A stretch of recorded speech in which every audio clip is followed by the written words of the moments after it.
Halo semuanya, kali ini saya akan menceritakan alur cerita anime. Anime ini bercerita tentang seorang pelajar bernama Namura. Dia merupakan seorang siswa bermasalah di sekolah asalnya. Sekarang ia dipindahkan ke suatu sekolah bernama Aoki Symbiosis Academy. Beberapa saat setelah kedatangannya, beberapa murid yang disebut sebagai kelompok 5 pedang tertinggi mengadakan rapat untuk membahas murid pindahan baru.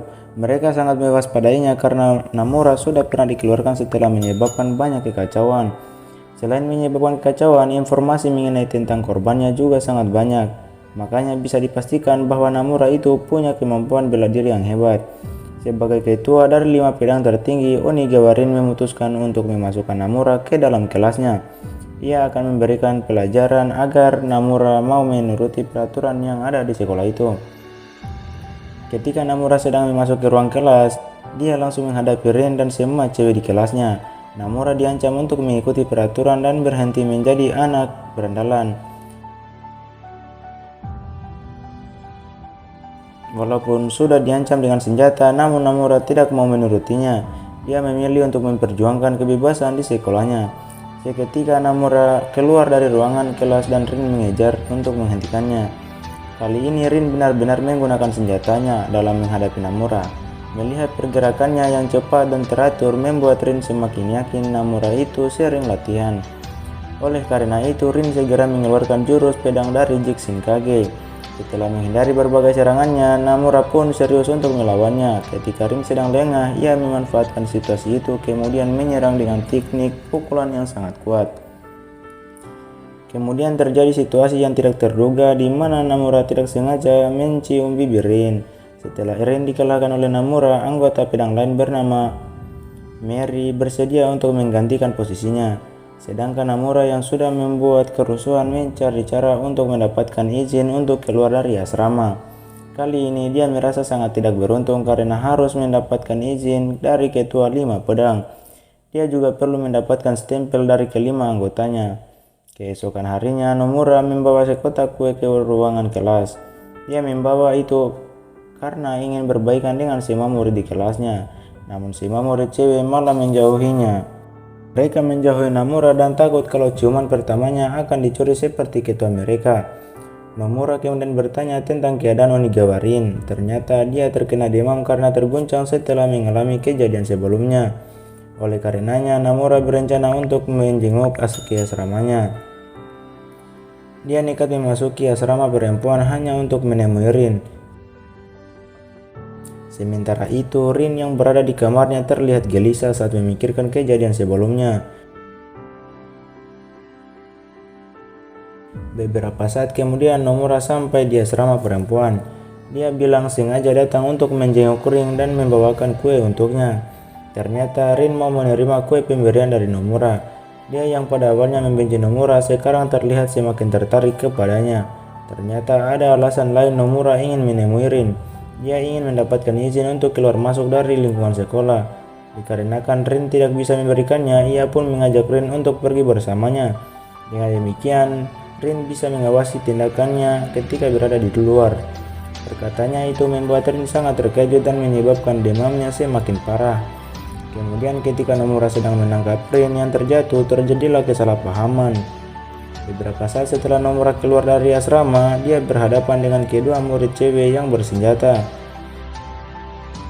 Di sana terjadi pertengkaran di mana keduanya bersaing mengalahkan Nomura untuk meningkatkan reputasinya. Walaupun tidak ingin menghadapinya, tetapi Nomura terpaksa menghadapinya dan memberi mereka pelajaran. Setelah Nomura mengatasi murid cewek yang menyerangnya, orang-orang jadi berpikir negatif terhadapnya. Rin yang baru saja mempercayainya juga terlihat kecewa dengan perbuatan yang dilakukan oleh Nomura. Oleh karena itu, Rin memutuskan untuk mengawasi Nomura dimanapun dia berada.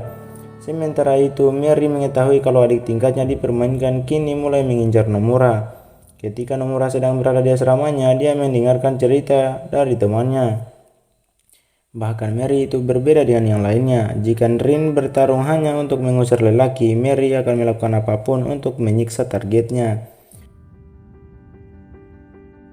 Walau begitu, masih ada murid yang bisa selamat dari mereka. Dia adalah murid pindahan yang disebut Ratu Tak Terkalahkan. Keesokan harinya, Rin mulai mengawasi Nomura.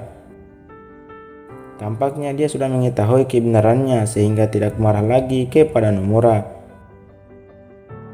Ketika Nomura sedang berada di depan bangunan sekolah, dia bertemu dengan murid cewek yang menyandang gelar ratu. Sesaat setelah melihatnya, dia mengira bahwa murid itu adalah Amo, atau orang yang dulunya pernah bertarung dan mengalahkannya. Awalnya Nomura beranggapan kalau Amo itu laki-laki.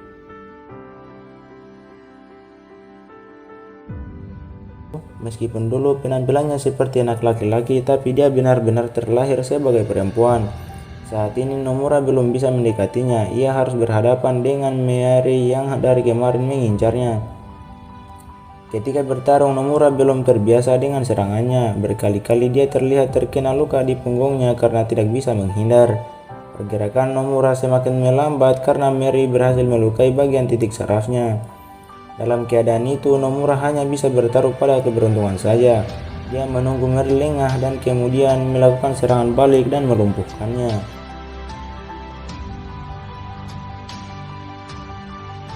Setelah mengetahui bahwa Nomura tak seburuk seperti yang dirumarkan, Mary memutuskan untuk menjadi pengawasnya. Tetapi anggapan dari kelompok lain, Mary dan Rin telah ditaklukkan. Permasalahan ini tentu saja tidak boleh dibiarkan.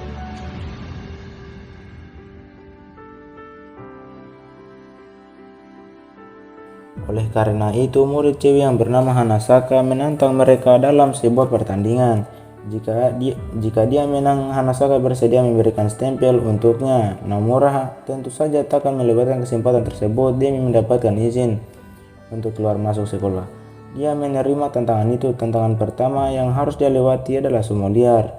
Makanya mereka harus siap untuk memakai sabuk khusus dalam pertandingan sumo. Biasanya seorang pelayan yang membantu memasangkannya. Tetapi Nomura bisa memakainya sendiri. Dia juga membantu temannya untuk memakai sabuk. Ketika dia sudah bersiap di arena, dia mengira bahwa senior yang akan menjadi lawannya. Ternyata lawannya itu bukan manusia tetapi seekor beruang peliharaan Hanasaka. Sampai sekarang Nomura tidak pernah kalah dalam pertandingan sumo. Makanya dia tetap percaya diri dan tidak takut kepada beruang.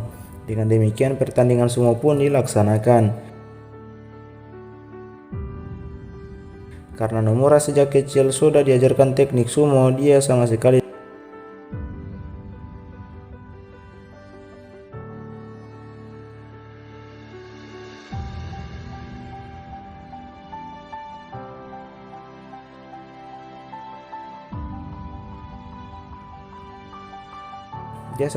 tak keberatan walau mengangkat beruang sebesar itu.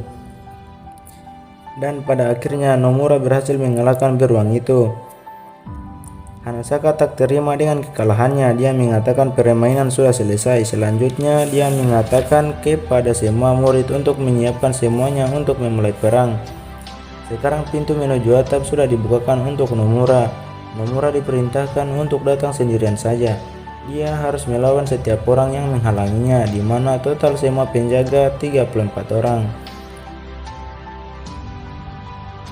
Namun Rin dan Mary menyarankan agar tidak meladeninya karena mereka berpikir ini adalah jebakan. Walau begitu, Nomura tetap ingin melawannya. Ia ingin menyelamatkan temannya yang dijadikan sandera. Beberapa saat kemudian Nomura sampai di atap bangunan. Tampaknya Hanasaka tak bisa menerima kedatangan dua orang cewek bersamanya. Nomura dan Rin berniat untuk mengalahkan Hanasaka sedangkan Mary pergi ke bagian bawah supaya tidak ada yang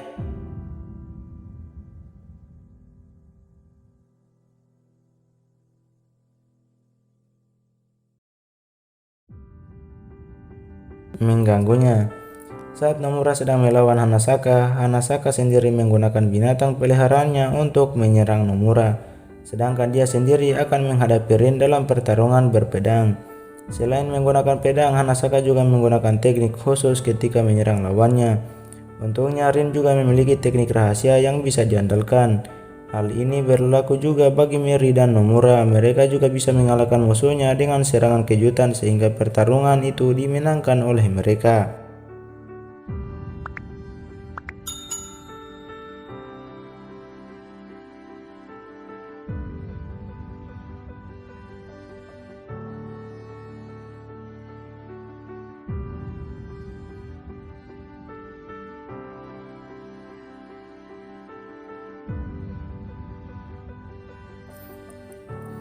Ketika Rin sedang sendirian, dia teringat dengan perkataan Nomura.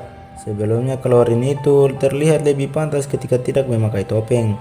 Setelah akrab dengan Nomura, Mary juga menjadi semangat untuk mengubah penampilannya.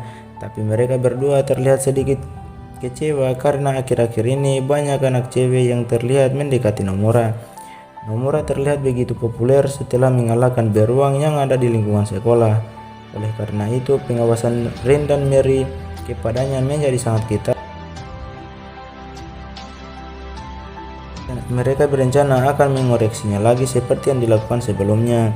Di saat yang sama, ada orang lain yang diam-diam mengawasi Nomura. Ternyata ia ingin menjebaknya dengan menciptakan permasalahan yang sangat rumit. Hal ini menyebabkan Rin dan Mary bermusuhan lagi. Mereka berdua sangat menyesal karena sempat mempercayai Nomura. Tampaknya murid cewek yang bernama Satori melakukan sesuatu yang menghancurkan hubungan mereka.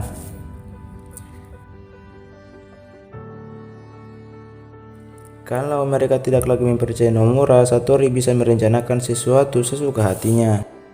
Untuk mengatasi permasalahan itu, Nomura berencana untuk menangkap pelakunya. Dia sengaja menyerahkan diri untuk ditangkap supaya bisa menyusup ke asrama perempuan. Hanasaka bersedia untuk membantunya karena apapun alasannya, Satori telah melakukan hal yang tidak masuk akal.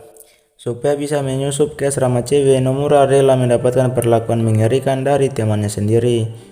Dia lebih tidak terima kalau ada seseorang yang sengaja menjatuhkan hubungan mereka. Saat ini Satori tidak ada di ruangannya, oleh karena itu dia segera menggeledah ruangannya untuk mencari bukti yang kuat. Namun mereka tidak mendapatkan hasil apapun. Maka dari itu dia harus memastikannya sendiri di hadapan pelakunya secara langsung. Satori memiliki kepribadian yang aneh dan orangnya misterius. Sampai sekarang tidak ada yang bisa menebak jalan pikirannya. Bahkan saat bertemu dengan Nomura, ia tetap tenang seperti tidak terjadi apa-apa. Terlebih lagi, ia repot-repot menjelaskan semua hal yang sudah dilakukan kepada Nomura. Sementara itu, Mary dan Rin yang sudah dipengaruhi oleh Satori terlihat sangat kesal dan kecewa terhadap Nomura. Meskipun begitu, masih ada kepercayaan di antara mereka. Setelah mengetahui alasan Satori mengganggunya, Nomura tidak punya pilihan selain bertarung melawannya. Pertarungan kali ini sedikit berbeda. Dia tidak bisa fokus menghadapi lawannya karena Satori tidak mau memakai pakaian. Hanasaka yang dari awalnya terkena racun tak bisa mempertahankan kesadarannya terlalu lama. Mereka benar-benar dihadapkan dalam pertarungan dalam kondisi yang tidak menguntungkan. Beberapa saat setelah pertarungan dimulai, Satori langsung melancarkan serangan yang mematikan. Meskipun wajahnya menggemaskan, tapi dia sangat menyeramkan ketika dia sedang melakukan serangan. Meskipun sudah mencoba untuk menghadapinya, Nomura belum juga bisa memahami Satori. Bertarung seperti itu seakan sedang bermain tebak-tebakan. Dia tidak bisa memprediksi serangan yang dikeluarkan oleh lawannya. Setelah diperhatikan baik-baik, Nomura menyadari sesuatu. Dia menyadari kalau teknik pedang yang digunakan Satori itu adalah teknik bereklamasi, atau teknik yang menggunakan 1 dari 10 jurus pedang dalam satu pertarungan. Di saat yang sama, Hanasaka sedang berusaha melawan bawahannya Satori. Dia terus berusaha untuk mengalahkan walaupun tubuhnya sedang dipengaruhi oleh racun. Untuk mengakhiri pertempuran itu, Nomura melakukan berbagai cara supaya membuat lawannya lengah. Dia sengaja melucuti semua pakaiannya supaya Satori gagal fokus dan mencoba mengalihkan pandangannya. Dengan cara itulah dia memenangkan pertarungan tersebut. Setelah menyelesaikan pertarungan, setiap orang yang sudah dikalahkan jadi akrab dengan Nomura. Hal ini berlaku juga seperti cewek misterius seperti Satori. Selanjutnya, Nomura akan berhadapan dengan anggota 5 pedang terakhir. Jika dibandingkan dengan anggota lain, Sukoyo merupakan orang yang kemampuannya sulit untuk diprediksi. Meskipun penampilannya terlihat lemah, tapi Satori telah mengakui kehebatannya. Jika Nomura menghadapinya saat ini, dia yakin kalau Nomura pasti akan mati. Makanya dia berusaha menyembunyikan keberadaannya dari gadis tersebut. Di lain tempat, Rin dan Mary tidak bisa berhenti memikirkan Nomura. Makanya mereka berdua ingin memeriksanya di ruangan penyiksaan. Namun, rencananya itu tidak bisa dilakukan karena Nomura sedang berada di ruang kesehatan dengan ditemani oleh Satori. Berkat penjelasan dari Satori, kesalahpahaman di antara mereka dapat teratasi, sehingga Nomura bersama kedua temannya bisa berbaikan. Beberapa saat setelah Nomura dan Rin berbaikan, Rin bersedia melakukan berbagai hal sebagai permintaan maaf. Sebenarnya ada satu hal yang ingin dilakukan Nomura kepada Rin. Dia meminta Rin untuk menutup mata dan mengambil topeng yang terpasang di wajahnya. Hanya dengan membuka topengnya saja membuat Rin merasa tidak nyaman. Kemudian ketika ditanya penyebabnya, Rin bercerita tentang masa lalunya. Selama ini Rin sengaja memakai topeng untuk menutupi wajahnya. Ia tidak mau menunjukkan wajahnya karena merasa memiliki wajah yang jelek. Dia bisa beranggapan begitu bukan tanpa alasan. Ketika Rin masih kecil, ayahnya pergi meninggalkan rumah dan selingkuh dengan wanita lain. Dikarenakan ibunya melihat bayangan wajah wanita itu ada di wajah anaknya, dia menganggap kalau Rin itu adalah anak yang jelek. Ketika Rin memakai topeng tersebut, dia bisa memaafkan Rin yang dilahirkan karena ayah yang tak bertanggung jawab. Dan Nomura adalah orang pertama yang memuji wajahnya. Makanya Rin merasa sangat senang dan merasa untuk melepas topengnya saja. Keesokan harinya Nomura bermimpi tentang kekalahan melawan Amo. Dia tidak mengerti karena sudah sekian lama dia memimpikan pertarungan tersebut. Hal ini membuatnya malas untuk pergi ke sekolah dan ingin berbaring untuk kembali melanjutkan mimpinya. Namun dia tidak bisa melakukannya karena Rin sudah berada di depan asrama menunggu kedatangannya.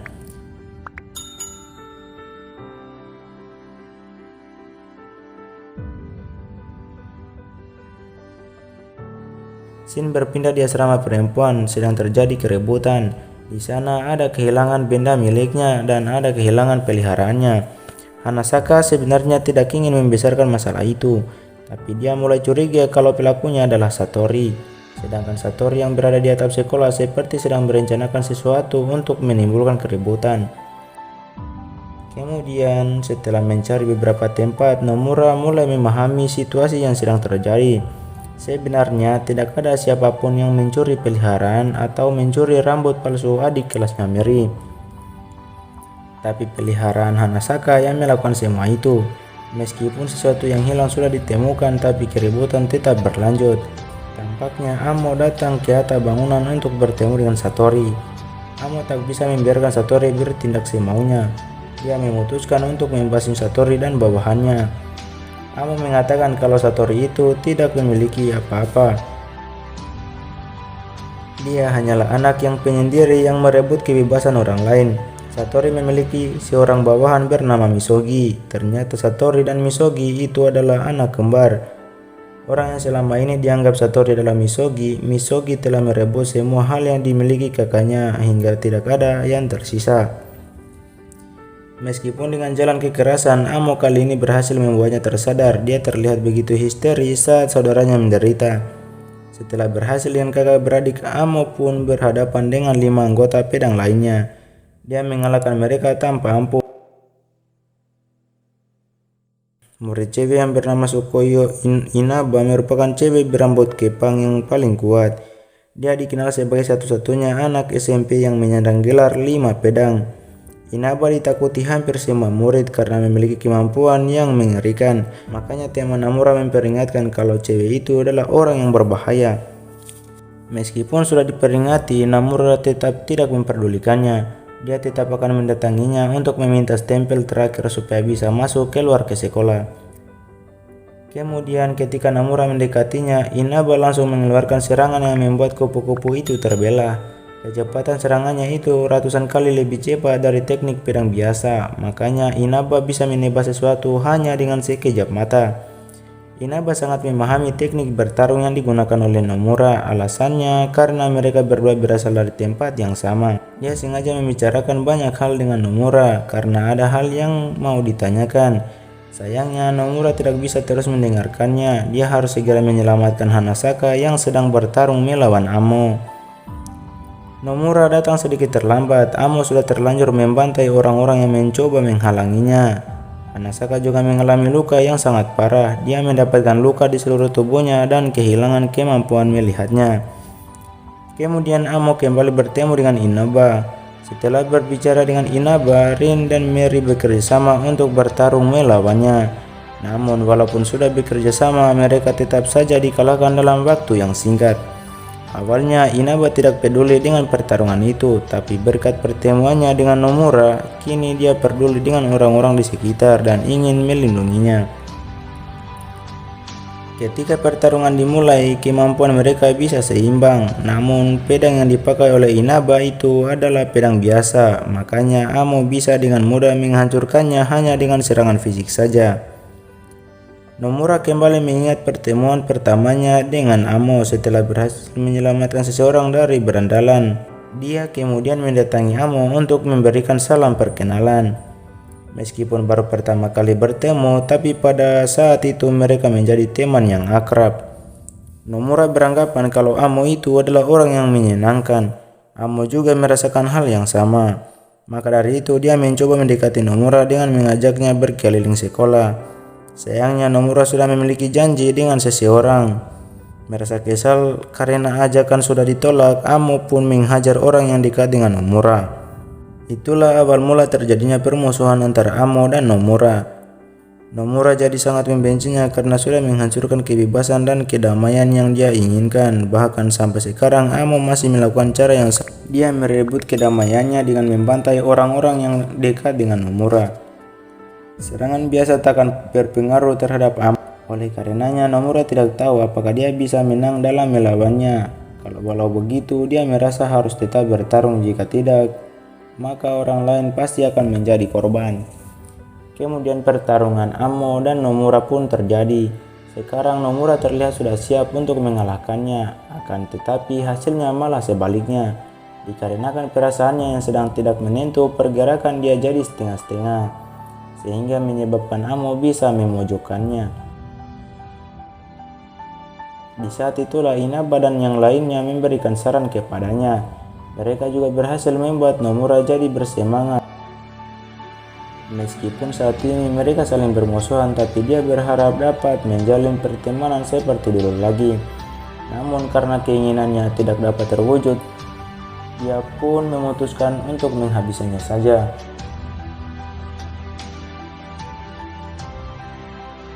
Dengan memanfaatkan kelingahan lawannya, Nomura berhasil melancarkan serangan terkuat miliknya.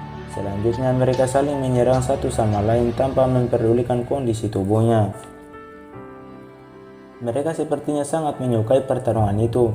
Mereka berdua terlihat menikmati pertarungan tersebut. Mereka seakan berbicara bahwa pertarungan itu adalah cara untuk mengerti satu sama lain.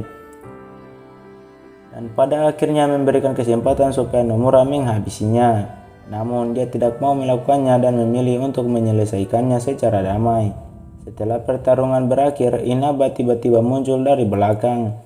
Dikarenakan mereka tidak bisa berteman dan ada banyak hal yang perlu diperbaiki oleh Nomura, Inaba pun menawarkan diri untuk menjadi gurunya. Dia juga akan memberikan izin keluar masuk sekolah apabila Nomura mau menerima tawarannya. Tawaran yang diajukan oleh Inaba sangat menguntungkan bagi Nomura, akan tetapi dia memiliki kebiasaan menolak terutama di saat seperti ini. Beberapa saat kemudian kepala sekolah mendatangi mereka. Dia menyuruh para siswa untuk bubar kecuali Nomura saja. Sepertinya Nomura akan diberikan hukuman berat dan dikeluarkan dari sekolah itu. Meskipun tujuannya belum tercapai, akan tetapi dia tidak bisa berbuat apa-apa. Kemudian ketika mendengar kabar bahwa Amo pergi meninggalkan sekolah, Nomura tidak punya pilihan lain selain menerima tawaran Inaba. Dia bersedia menjadi muridnya untuk mendapatkan izin menemui Amo. Setelah Nomura menjalankan keseharian dengan damai, ternyata informasi mengenai pengeluarannya adalah candaan dari kepala sekolah.